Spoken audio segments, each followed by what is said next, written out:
Hello, everybody. Today's guest is a good friend of mine, the great Peter Luongo. How are you doing, my friend? I'm doing fantastic. How are you doing? I'm doing pretty good. Year's almost over, but I'm so bummed we never got to hang out in Europe like how we usually do. You know what? That's been, I'll tell you, that's been the highlight of our year. Sandy and I talk about it all the time, connecting with you and your dad in England and in Vienna. A chance, you know what? Just a chance to go for an espresso and see you go, you on caffeine. That's a highlight right there. Yeah, Peter really got me into like espresso because I never had it, back home in the States. I don't know, it's just something I've never done. And so he says we have to get one right now. And I think that was before like my workshop. And So everybody thought, man, Andrew's sure energetic. yeah. And I remember we went to the espresso place and then I remember we went to a couple and you were Yeah, saying, okay, this one's not good. And I was like, okay, what is the good one? And then you taste it first and you tell me if it's legit. yeah, And yeah. then and then we used to walk to the center every time, we don't catch a bus. We No, walk so we get a nice exercise, on the way yep, from the hotel. yep, And yeah, the routine was leave at 10, and yep, get an espresso and then get to work. And it was just so yeah. much fun. And I really, really missed that this year. Yeah, we did too. And you know what? Just hanging and talking about music, talking about ukulele, talking about teaching, talking about performing. Of course, the espresso stops are a lot of fun, but getting a chance to make music with you and your dad, that's always a highlight for me. You guys are both such amazing musicians, Oh, such thank you. talent, and it's a real privilege and an honor for me to be able to do that with you guys. Oh, thank you. Yeah, we have so much fun jamming with you too. When we went to Austria. Yeah, Austria was a great place too. The sights, it was just like, wow, you don't see this back home. So just like we get to sightsee too and Yeah. play music, and it's just the ultimate combination. And it's so sad after those trips are over because it's like, you're on such a high, you're having so much fun. It's like, okay, gotta go back home now. Hopefully next year. And that's why it was such a bummer this year. Yeah, it would have been great. And Andrew, to your point, I think when you're teaching or playing at festivals, it's one thing to actually do the work, to go in and to do the teaching, but there's a whole other dimension that what we're talking about now is you get a chance to meet such phenomenal musicians. I mean, we of course Jake was at the last Gnuff that we went to in England, Right, and right. getting together with you, your dad, Jake, and his crew having a coffee, always the Right. espresso, and being able to just sit and talk about performing. And Sarah and Craig were there as well, and the Yeah. time in the green room just spent talking, with Brian Tolentino. Those moments are as powerful as the time that we spend teaching, as the time that we spend performing, because they allow us as musicians internationally, apart when we're doing our work, but coming together gives us a chance to share, to get to know each other, and really, it's as much a highlight as going. And then, of course, you just highlighted something else, and that is being able to go and see these places and being able to experience them. As you talk about the culture, but also the historic aspect of Europe that we certainly don't see here in North America. I know in Hawaii there's a whole different culture that I've come to respect and appreciate, but certainly Europe and the time we spent together and the great relationship that we've been able to build has been as significant an accomplishment in my music life as I've had, and I'm very grateful for the chance that we've had to get to know each other. Yeah, me too. I mean, we just met a couple of years ago, but I feel like I've known you a lot longer. And yeah, just I remember we met at the initial it was like some kind of the party before it, but it was just like, oh wow. And I've heard of your name for years, I've heard you have a really prestigious name in the ukulele world. So finally get to meet you was really awesome and learn your methods of teaching and just playing music together. And yeah, that was one of the things that shocked me is that when we yeah, it was when Brian Tolentino and Asa Young was with us, and you're like, okay, we're gonna play Kavika, and I was like, whoa, wait, what? You know Kavika? So I didn't know you had ties to like Hawaii, the culture, the music, and even the artist, because Brian said he's known you for years too, but you guys Yeah. haven't met or something. Well, it's an interesting story because when I started playing the ukulele was in college, and we could talk about that later if you want. But what ended up happening was I inherited this group of kids that were playing after school, who were part of the music program in our schools. In those days, we actually taught ukulele in the school system. So when we went about performing, I needed to set a goal for these kids, and I said, okay, in 5 years, I'm taking the group to Hawaii. We're going to go perform in Hawaii. So, I'm talking the early 80s was when I started with that group, 1980s. By 1985, we were performing in Hawaii. We were doing the tourist attractions and going into schools. By the early 90s, we had developed enough that we got an audition with the Sheraton Waikiki Resort. And they brought us over and said, yeah, we'd love to have the kids from Canada come and, show what you guys can do while you're here on the island. So we went over for Roy Sakuma's festival and started performing at the Sheraton in the lobby. And that turned into a gig that lasted 25 years. In fact, this last summer, because of COVID, we didn't come. But other than that, we had been coming 25 straight years. So Brian, he would be performing out by the poolside. He'd finish his gig with Chris Kamaka. He'd finish his gig. We'd start out in the lobby, and he'd pass by, and we'd always wave. He'd wave, okay. I'd wave, but we never talked until we got to Gnuff in England 25 years later, and we start to communicate. We start to get to know each other. And of course, now the friendship with you, with Brian, with so many of the folks. Over those 25 years, we made a number of really great connections. Roy Sakuma, of course, allowed us to perform at the festival. He and Kathy were great to us. And then beyond that, we made a bunch of connections with Rotary. And at one of our Rotary connections, we put on a show as a benefit concert for Polio Plus, which is one of Rotary's main charities. And we performed on stage. We performed together with Jake Shimabukuro, Kelly Boyd de Lima, Herb Jr. Oh, wow. And we did a full show. And then, of course, the Sheraton really appreciated that we brought them some business through Rotary. And they said, hey, we've got a 75th anniversary of the Royal Hawaiian. We'd like Langley to be involved in that. So we did that show with Oda-san and with several Japanese artists. And again, we've gotten a chance to meet so many of the great performers. One of my favorite was Mo Keale. Who I spent hours sitting with and just learning. And this was really neat, Andrew, because in addition to coming and being able to perform there, we started learning the music of the Hawaiian culture. Right. And, the First Nations people in Canada have had a tough go. Well, when we started learning about the history of how the Hawaiian peoples were treated, it gave us that much more perspective on the importance of the music. So Kavika is a really good example. We would perform Kavika with a full understanding that was honoring King David. And if I can, I got to tell you a quick story about this. Of course. So we're performing Kavika in the lobby at the Sheraton Waikiki. And as a fella comes through the lobby, he's a Hawaiian.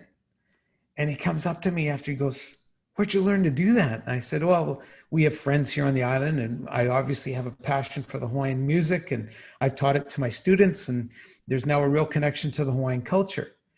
Well, the gentleman that spoke to me was a fellow named Kaimi Pelekai. Kaimi was from the Nanakuli side of the island. Oh, okay. So he was the director of the Honolulu Boys Choir. Oh. And he said, I'd like to talk to you some more. And I said, yeah, sure, anytime. I gave my contact. He said, I should get you out on the other side of the island. And then nothing. Crickets. We didn't talk to each other for several years. We ended up performing at the Bladesdell Center for a choral festival. Oh. And we performed at that festival. Kaimi was in the audience. At the end of the presentation, Kaimi comes out, he goes, I saw you a few years ago on the Sheraton Waikiki. I said, yeah, I remember you. He said, we have to connect. I said, yeah, you said that then. We did. We made a connection. And for the next several years, every year we'd come back and we'd perform on the west side of the island, Nanakuli side, Waianae side. Oh, nice. The Waianae Healing Center. And it became I have to tell you this. It became more important to the kids that we go and perform on the west side of the island than even the stuff we did in Waikiki. Oh, wow. The notion, and we would do this every year. We would go and we would sing a full Hawaiian set. So we'd perform a full hour, hour and a half of music, all Hawaiian, done by Canadians. And we would do this for the folks on the west side of the island. And the peak of it, I don't know if you're familiar with the movie The Mighty Uke. I think I've heard of it. Yeah, yeah. Okay, well, the Mighty Uke was a film crew from Canada who came with us to Hawaii and filmed the stuff that we did at the Sheraton, but followed us as we went to the west side of the island. Oh, wow. And you know how many comments I still get about the Mighty Uke movie and that connectivity between the kids from Canada and the local Hawaiians.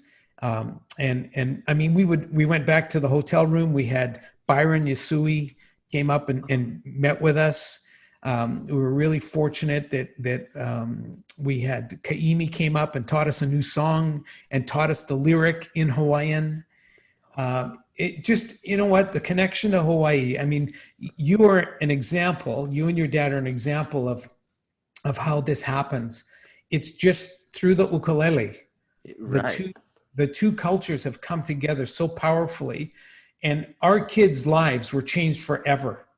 They were changed forever by the experience of going not to Waikiki, but to going to the west side of the island and to meeting local Hawaiians and being able to hear about the culture. And I insisted then after that, we went to the Iolani Palace. We went to the museum, the Bishop's Museum. And I made a point. I want you kids to learn about the culture of Hawaii. I want you to understand where the instrument came from and how important that is. And again, I'm telling stories here. I'm sorry if I'm... No, that's awesome that, you didn't just come here to play, No. You came here to actually learn about the culture. And that's, I think you have more Hawaiian songs than I do, actually. Well, and I'll tell you, I mean, I'm forward enough. When we were in the Iolani Palace, we ended up in the Queen's music room. Oh, yeah? And it's all koa wood. And the docent who was introducing this to us said, this is a very special room in our palace. This is where music was made. Music was very important. Well, one of the students looked at me. She looked at me and she just sort of nodded like, could we? And I looked at the docent and I said, I think the students would like to sing a song here. Would that be okay? And she was hesitant. She said, I said, trust me, it'll sound really beautiful. And we did a piece called Omakalapua, which is honoring, it was a poem written honoring the Queen. And the lyric was put to music, and we sang it a cappella in 4-part harmony. The docent was bawling. Oh, wow. I was bawling. I mean, I'm an emotional Italian that's pretty anyway. deep. It was so powerful. That moment was so powerful. We had another moment where again, we were at the healing center on Waianae side, and a bunch of the aunties were there, and we sang the same song, Omakalapua, as part of the presentation. And some of the aunties at the back stood up, and we didn't quite understand. And one of the aunties came and said, how did you know that song? We said, well, we had a good friend, Auntie Lois Gordon, our auntie, my auntie. She said, this is a beautiful song, you should learn it. And she said, well, my grandmother wrote that song. Oh. That song was written. And this woman at the back of the room was just so honored that we would do it. And I was so honored that she would come. The story, I have to tell you, the very first time we ever performed for Hawaiians was Hawaiian students. Remember I told you we would come and we would perform in schools. Yeah. Absolute true story, Andrew. We went in, we had arrived at 2 a.m. our time, which would have been 10 p.m. local time, Hawaiian time. Mm-hmm. By the time we got into our hotel rooms, it would have been 1 a.m. local time, Hawaiian time. Oh, right. We were up at 7 the next morning to go out to a school on the other side of the island to perform for middle school students. And the public broadcaster, Hawaii Public Radio, was going to be there. So we go into the band room, and the band teacher had invited us because Auntie Lois, who is a local there, met me in Canada and said, "Oh, you'll have to bring your kids to Hawaii." Auntie Lois set up this concert. They let us out onto the stage. We no sooner got on the stage than the kids in the audience started booing. Really? Yeah. The teacher said, "This is an ukulele group from Canada. They want to share with you." And I think what happened was that the students' perception was, "Who do you think you are coming here to play ukulele for us?" That wasn't our intent, but I understand why that was the perception. They were catcalling, they were booing. I had kids on the stage. One of the kids on the stage looked at me and said, "Mr. Luongo, this isn't safe. You need to get us off here." Yeah. I looked at the kid, I said, "Just shut up and play." So we started to play. It got quiet. We finished the first song, and the entire audience started cheering and clapping. We went on for half an hour. We were told we had half an hour to perform. At the end of the half hour, remember, it's my first time doing this. I'm hearing them scream, "Hana ho, hana ho." I looked at the teacher. I said, "What are they calling me?" She said, No. That means encore. Encore. I said, "Encore? Seriously?" I looked at the students. I said, "You okay?" "Oh yeah, come on, let's do some more."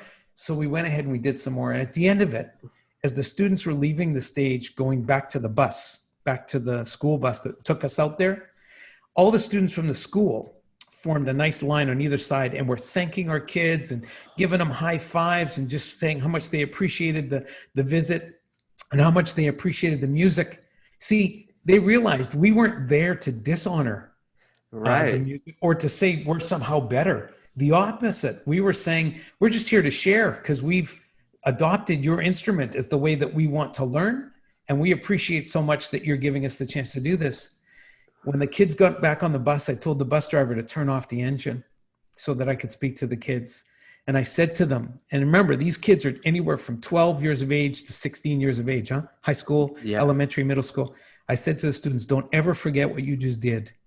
What you just did was you changed people's perception of you by the way that you shared your music and you shared your talents. If you do that for the rest of your life, share your talents in a way that shows the best of you, you will always get the best of the people you encounter." And that's not an easy thing to do. And it's such a moving, powerful story of just, for initially just getting like, "Oh, who you guys," to, "Wow, we really love that." And you touched their souls through music. And that's just, wow, that's powerful. I never knew that story. Thanks for sharing that one. Oh, you're very welcome. Wow. So Hawaii has played a huge role in my life. So when I said, "Okay, we're going to do Kavika," I know the piece, you know the piece, Brian knows the piece, Asa knows the piece, but the connection is more than that. We all know what the piece is about. We all know how relevant and important that song is in the culture and in the history of the Hawaiian peoples. Right. And I felt that as soon as we started playing, I was like, wow, it's like some kind of bond is going on. I couldn't really explain it, but I was like, wow, that was cool. And then we did what else did we do? I know you do a couple. Koke'e. Yeah. Hene koaka. Hene. Yeah. Oh, wow. That was, so that's, and you guys have been coming for 25 years? Yeah. That's every summer. The Langley Ensemble? Yep. Every summer. I brought them for the first 22 years, and my son is now the director of the ensemble. Right. And he brought them for the last 3 years before the COVID pandemic prevented us from being able to come. I didn't know that ukulele had such a strong presence in Canada for that long. It's like it was more well known there than actually America, California, where it's kind of popular now. But dang. Well, in the early 80s, remember, that's when I actually started teaching in 1979. The program was already in my school district, Langley School District in British Columbia. It was already there. And I can tell you that at the height of our program, we were teaching 2,000 kids every week, 2 lessons a week. 2,000 kids. 2,000 kids a week playing the ukulele twice a week as part of that was their music instruction in the school. Oh, and when you were teaching that, was that your first time playing ukulele, or did you have a Yes. background? Oh, so you just No. learned as you went along, or? Well, I took a course in college that said, here's a way to teach music to kids using the ukulele, which is the Mm, program that I then adopted, and I've obviously adapted it to me and to the way I teach. But that program was started by a guy out in Nova Scotia named Chalmers Doan. mm. And I took that program on, and I started using it in my schools. And then out of that program, that's how we auditioned kids into the ensemble that ended up going to Hawaii every year.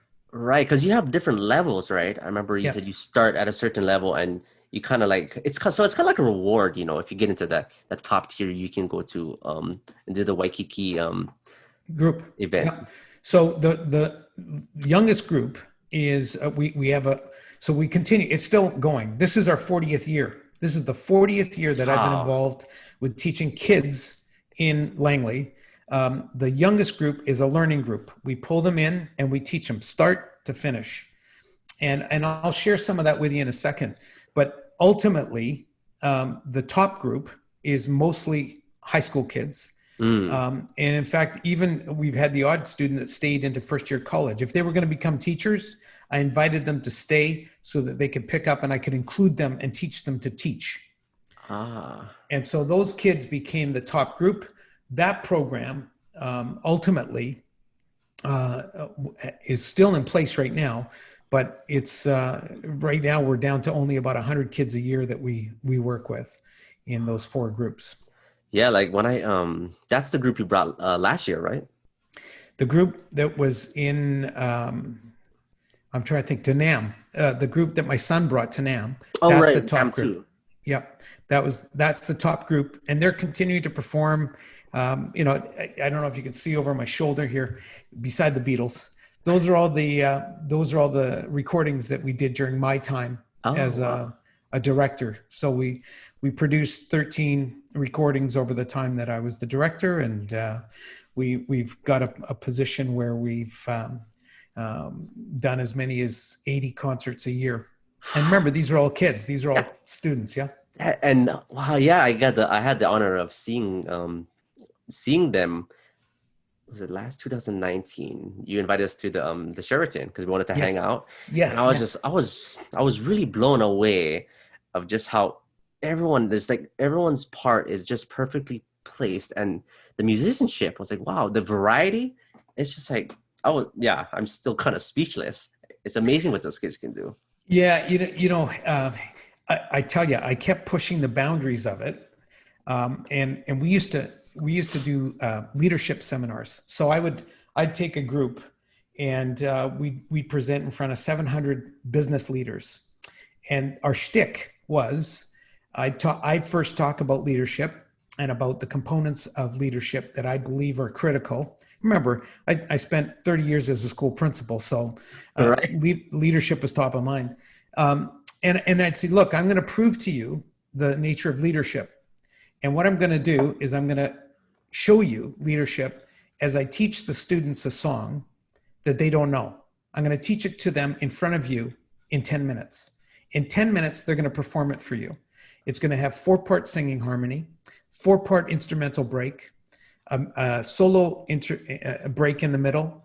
It'll be accompanied on bass, accompanied with strumming, and also obviously picking out parts. Good? And of course, the audience would look and go, yeah, right. And I'd say, okay, somebody stopwatch, 10 minutes, go. So they'd start to watch. They would do it. Dang. I'd turn around and I look at the kids and say, okay, here's the song. And they wouldn't know it. They would not know the song, at least not as a group, okay? Yeah, yeah. So I'd pick a 3 or 4 chord song. I'd give them the key. I'd strum it with them so that they got the pitch in their ears, got the harmonies in their ears.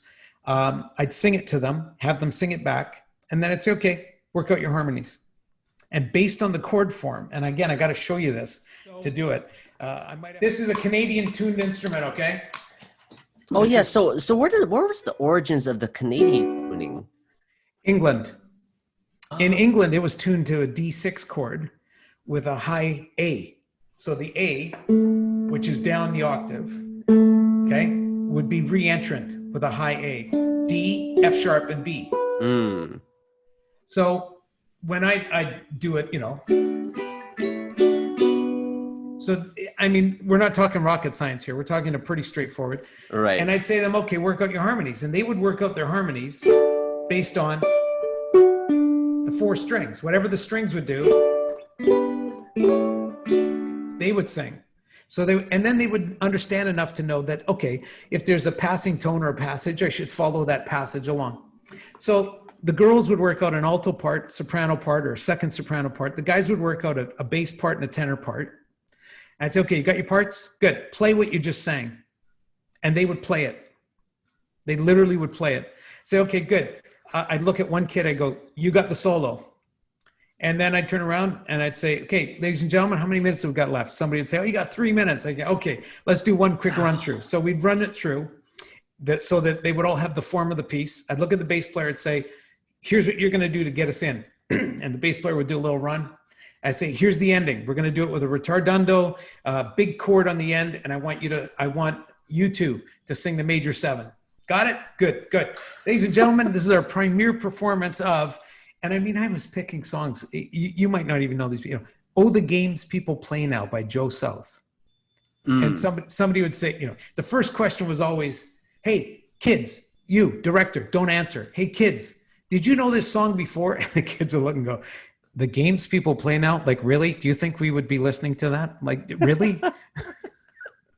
So it was amazing because, Andrew, to your point, the musicianship of these kids, the ability to pick up, and what was really incredible, if a kid didn't know a part or couldn't hear it, they would tap the kid in front of them on the shoulder and go, show me. And the kid would turn around and go, here's what you do. Yeah, so there's a big, it's like a team. Yeah. And that's one of the cool things that I noticed. I was like, wow, it's kind of like a mini orchestra, there's everything is perfectly placed and everyone's so locked in, which was, I was like, and people in 10 minutes, it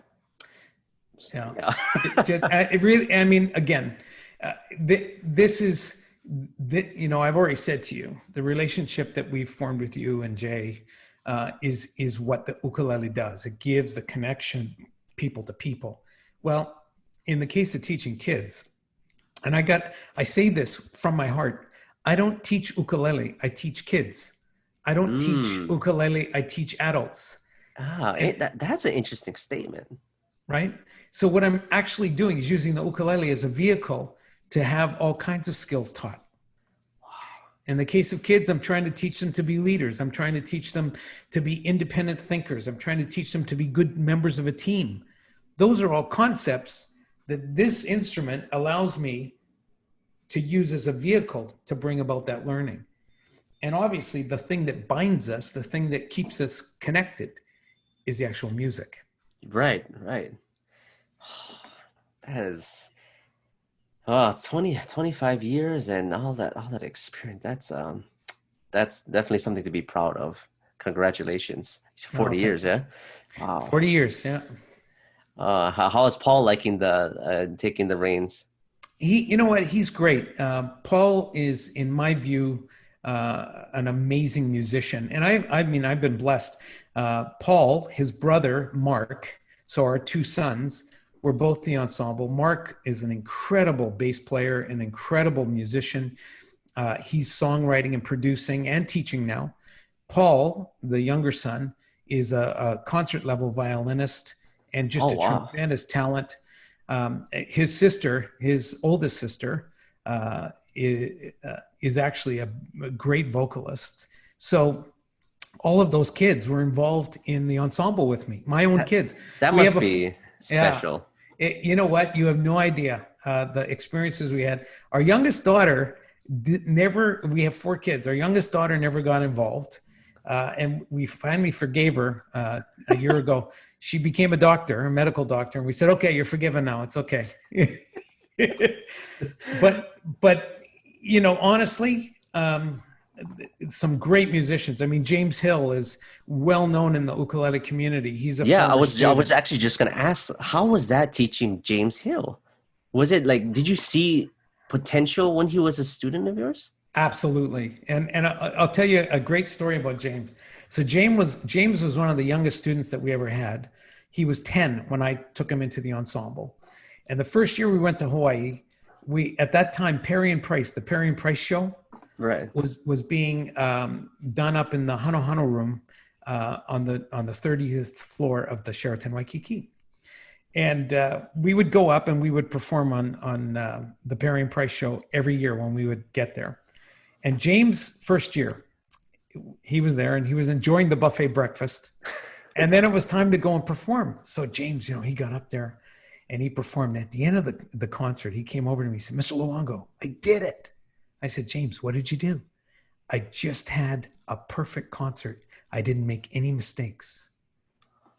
That signaled who that young man was. He was 10. 10. Now, it was, he wanted to perform to perfection. Yeah, already, like, just mindset wise. That was James Hill, and still is James Hill. He's an amazing talent. He's done so much good work in the ukulele community and is teaching. He's a terrific teacher, an amazing teacher, an incredible player.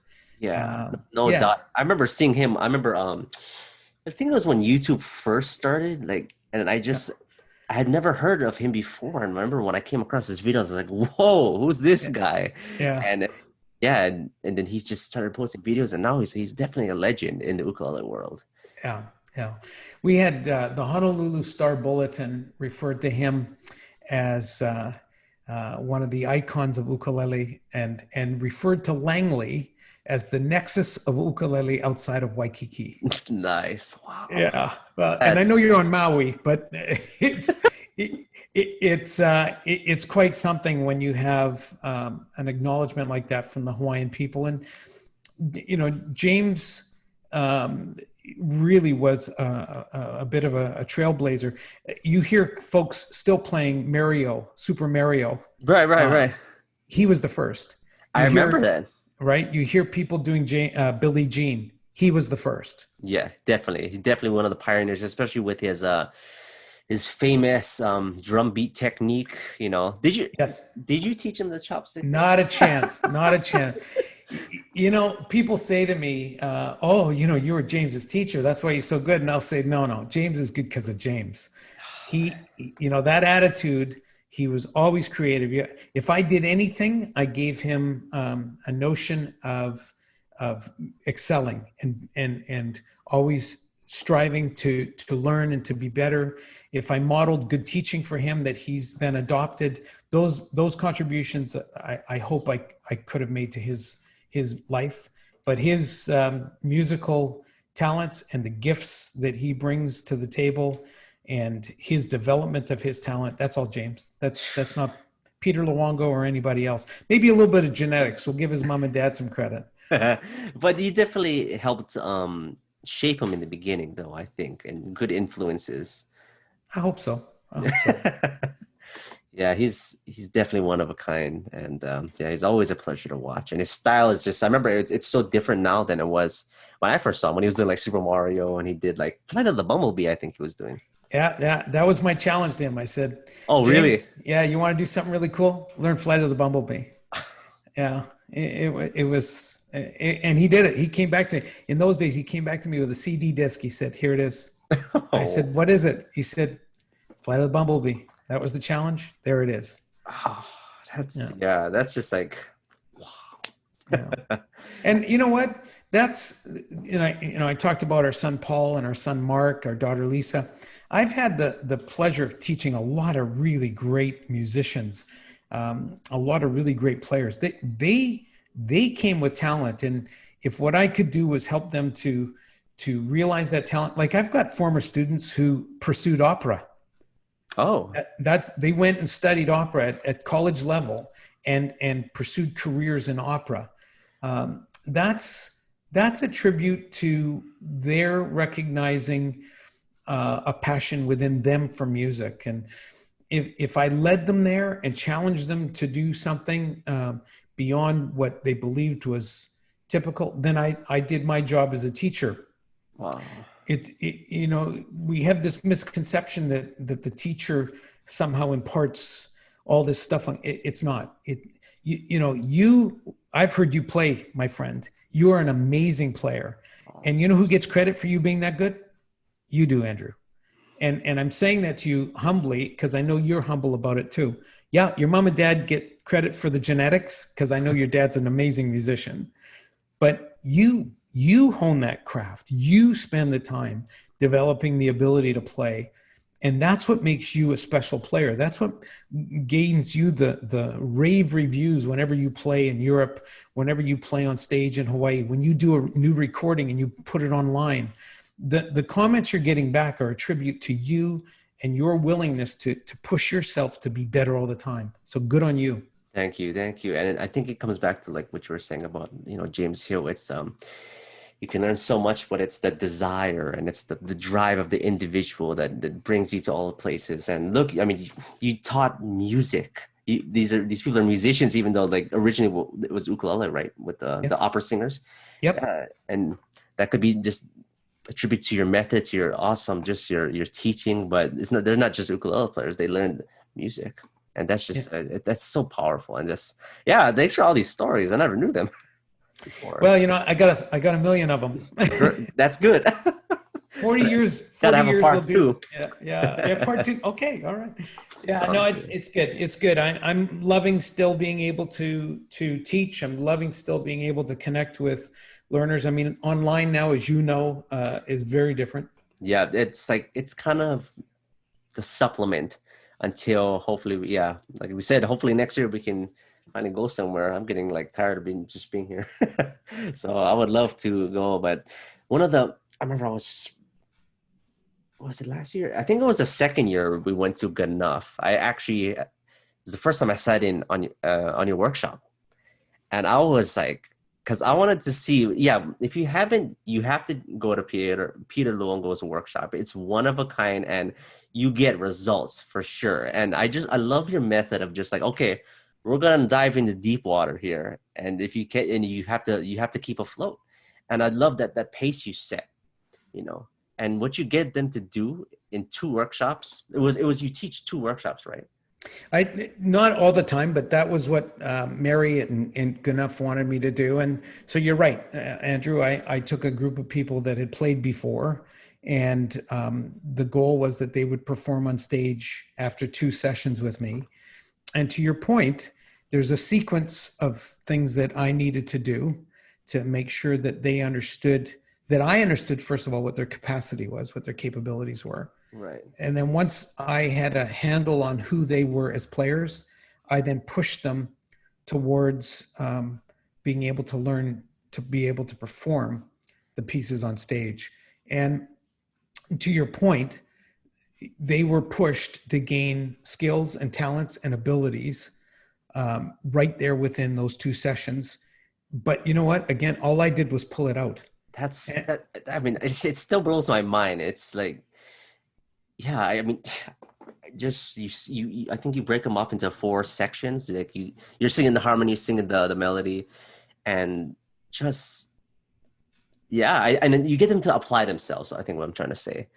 And because usually when you go to a workshop, right, everyone's strumming like C and they're singing, but you just take it to another level. So like I had a blast watching, and it's just you're just so funny when you're going through the motion. Like what was that guy? It was like Martin. You're like, hey Marty, we gotta look over here, and I couldn't stop cracking up. It was so funny, but it really lights that fire, and I think that's what we need. I think that's what gets people out of the comfort zone. Sometimes, if you just give them the option, okay, do you wanna be part of it, versus okay, we're gonna do this now. You set that pace, and I think it's so effective. And like I said, if you haven't tried Peter's workshop, you gotta try it. It's you definitely you'll start sweating, but you'll get some results for sure. It's not for the faint of heart, is it?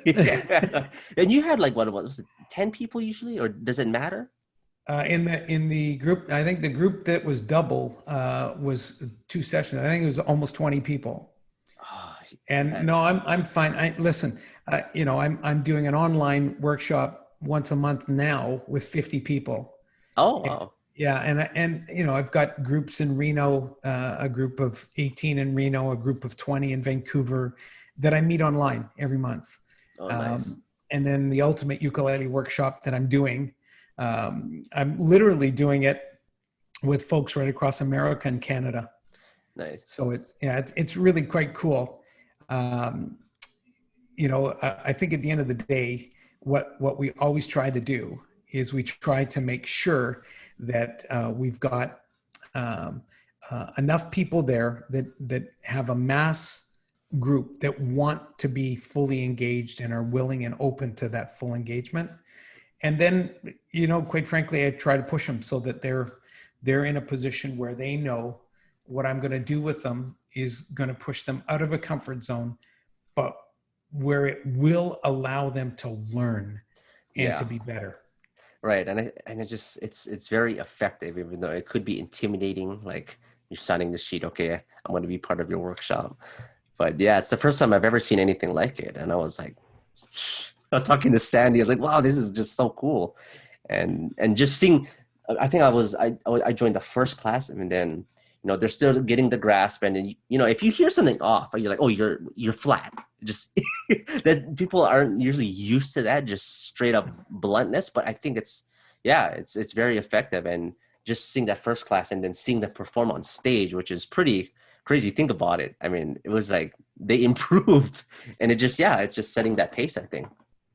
Yeah, and I gotta say this. I wouldn't necessarily do that with every group I work with, Ah, I but see. but if I don't, I'm not prepared to have people take a lesson with me. I mean, they're paying me to do it. I'm not prepared to take their money without giving them value for that money. You're right. And I'm also not, I'm not the type of person that's going to say, whatever happens today, it's okay. I'm saying, look, I'm here. I want to make the most of this that I can on your behalf. And so I do. I tend to put out a fairly high standard, but they all know it. Yeah. And that's the thing. If I hit them with that without a warning, it's not fair to them. So I try to say to them, look, you guys, here's the standard I'm going to hold you to. Are you okay with this? And the majority of them not fully realizing Yeah. that I really mean it. But to your point, this group of folks from Reno, Nevada, I mean, they ended up performing in Hawaii 2 years ago at the Palm Springs Ukulele Festival, at the Reno Ukulele Festival, at the NAM 2 years in a row. They got invited back. Does that happen if you don't set a standard that's higher? No, No. Would Langley Ukulele get invited back to Hawaii for 25 years if they didn't set a standard that was higher? definitely not. And that's the point I try to make. If what you want is a lower standard, I'll give that to you. If that's what you want, I'll give you that. If that's what you want. But then don't expect out of that you're going to be able to have great accomplishments. Right. And you need to push yourself if you want rewards, So that's cool how you classify, and you got the top group, and you have, because everyone's goals are different. But that's just cool. You live like a full disclosure. Okay, you're gonna be pushed. And Yes. yeah, has there ever been a time when you felt like it was a little too much for some of the students? Because everyone adapts a little bit differently. Yeah. Actually, yeah, of course. There are folks, when with the kids, we had groups that were really accomplished, and folks thought, I want to get into that group. Mm, And so I always would prep them the same way. I'd say, look, here's what it means if you're going to be in this group. It means that you're going to have to, rehearse like this. It means you're going to have to do this. I don't want to hear from you that it's Tuesday night, cheap night at the movies. I won't be coming to rehearsal tonight because I'm going to the movies. Don't give me that stuff. If you give me that, you're going to get backlash from me. And so some kids got in going, I made it. I'm there. I have a great expression I used to use with the kids. Success is not a hammock. It's a springboard. I like that. Right. And so the kids that got in and thought, I've arrived, I made it, only to find out that, no, you haven't made anything. What's got to happen now is you got to work. What ended up happening was that they'd say, no, this is more than I want to do. I'm out of here. And my response was, fair enough. Good decision. Hey, listen, the glow on me. Let me pull down the blind here. Hang on. No worries. You see that? That's not a halo. Trust me. There's like you said, I mean, you can either take the quick gratification, chill in the hammock, or you can achieve something. And there's nothing greater than achieving something that you work hard for, in my opinion. Amen. It couldn't have said it better. And adults are the same. Some of the folks that got involved with the Reno group said, well, I want to, I want to be involved and I want to do this. And then they get handed the music and okay, here's what you got to do between practices. Between rehearsals, you got to practice because I'm Right. flying down there once a month. I'm not there every day, Yeah. and so some of them would say, oh, well, I'm not ready. And I look at them and say, you know what? You got, 20 other people in the group that are relying on you to be ready. Right. You're a unit. And I mean, that's where I think where a lot of people they lose the battle is up here. Already they're like, oh, I'm not ready or I can't do it. They think it's too hard. So it's like I Yeah. think the mind game is like for some people it's just the biggest battle. But once you can get over that and you have no fear, then you got no problem. Yeah. Andrew, I got to tell you, somebody asked me last week, what's the difference between teaching kids and teaching adults? And I said, there are two basic differences on either side. Kids don't know what they don't know. So they don't know that they're not supposed to be able to do some of the stuff you're asking them to do. You know Right. what? They just do it. Yeah, no, and that's why they always say think like a kid because a kid doesn't have those restrictions. And I think like I mean that's how I Ex- thought when I was learning ukulele. I was like, I don't care if it's hard. But Yep. yeah, I guess when people like, they've had experiences, they're like, okay, maybe my fingers can't move. But that's where you're already losing because of that mentality. So what am I trying to do? I'm trying to get people to go beyond thinking I can't, because I gave you the example of syncopation. If I ask a kid to play a syncopated run, they go, yeah, okay. If that's what you want me to do, that's what I'll do. And if they don't get it the first time, you say, no, no, it goes like this, and you show them how. Okay, and they've generally got it. They can do it, and they don't know that that's a complex thing for them to do. You do that to an adult, they go, I can't do that. Yeah. And then my job as a teacher has to become, okay, let me show you, let me break it down for you. And then when they can do it, you look at them and go, I thought you said you couldn't do it. In other words, I'm not going to let you give up. See, and Yeah. that's the perception that Peter is a really hard teacher. No, I'm just not prepared to give up on you. No, that's a great teacher. I agree with you. And that's how I was taught. I want to continue to make every effort. If you don't learn it, I take part of the blame. And Right. if you learn it, I want you to take credit for giving yourself a chance. Now, I said there are two sides to that. Here's the side that an adult has as an advantage. An adult has life experience, wisdom, all kinds of learning that they've done before that they can rely on so that they make the learning process simpler. But Mm. first, they've got to overcome, I can't. Yeah.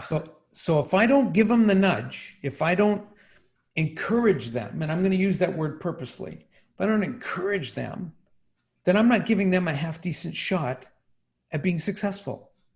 That's bad on me.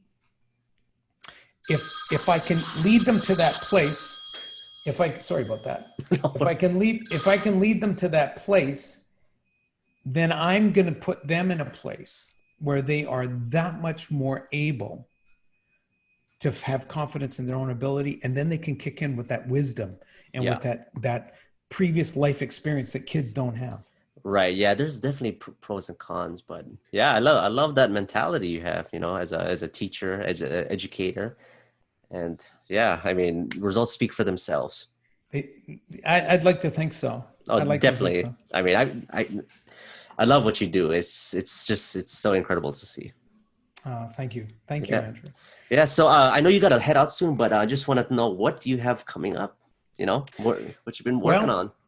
a couple of things. I mentioned I've got the Ultimate Ukulele program that basically is working with students, adult students right across North America. They sign up and they're involved with me in learning once a month. I've got 50 folks in an advanced group and 25 folks in a beginner level. I also have the Reno group that I continue to work with once a month, the Vancouver group once a month. I work with kids out in Langley once a week, and I mentor some high school students, helping them to become teachers once a week. And then I just signed up, Andrew, you'll be interested in this. I just signed up a very special partnership with NAM. Oh, really? Yeah, during NAM's Believe in Music Week, which they're doing this year, they're going to allow me to run 3 seminars, a symposium on ukulele instruction. Wow. So we're running 3 series, 3 instructional days. It'll either be Thursday, Friday of the NAM week, or Mm. Wednesday, Thursday, Friday. And what's going to happen is the panel that I've put together that includes myself and James Hill, Byron Yasui, Brian Tolentino. I've got Marcy and Kathy, Yeah. right from the Eastern Seaboard. And I've got a couple of folks who are doing ukulele workshops. Mary is going to be on the panel from England, Oh, okay. and Ben. And what we're going to discuss is the state of teaching of ukulele, where it's at, where we've been. The second seminar will be with what we're doing online, the best of online instruction and what that looks like. And then the third session will be where are we going? Mm. What will our music instruction look like post-COVID? Right. We really Right. don't know. Well, you know what? I have some thoughts on that, and I'm looking forward to hearing from the other folks on the panel. I can tell you some of the online stuff that I'm doing will never stop. I'll do that moving forward. Right. But there is no doubt that we need people to be together in the learning. The synergy that happens. I mean, it's like what we did with you, me, and your dad. Right. That synergy that happens on stage, that synergy that happens when we were getting ideas from each other. That's that discussion with Brian Tolentino and you and me and your dad talking, talking story about how to teach. Yeah. That synergy also translates to people learning to play. And if we don't allow them to learn from each other when they're learning the instrument, we're shortchanging them. So that's a big project for me with the NAM folks, and I'm looking forward Nice. to delivering that in January. Nice. That's gonna be a good one. You're very, very busy. It keeps me out of trouble. My wife likes it when I'm busy. Oh, that's good. But yeah, if you have the opportunity, check out Peter Luongo. You'll definitely learn. I'll promise you that. And yeah, I think you have a blast. But yeah, thanks for being a guest today. Thanks for donating your time, Peter. It was good catching up, my friend. Always a pleasure. Please give my best to your family. I keep following what you do online, and I encourage everybody that's listening to this, although they're your fans without a doubt, Andrew, keep following this young man. This young man is a rising talent. He's already established himself as doing great things. Andrew, you're an amazing player. Oh, You're an thanks. amazing person, and I look forward, very much forward, to continuing to follow your career, and I look even more forward to connecting back again with you. Thank you so much. Yes, yeah, I'm looking forward to that. Espresso on me. You're on. All right, my friend. Until we meet again. All right, Peter, Arrivo. take care.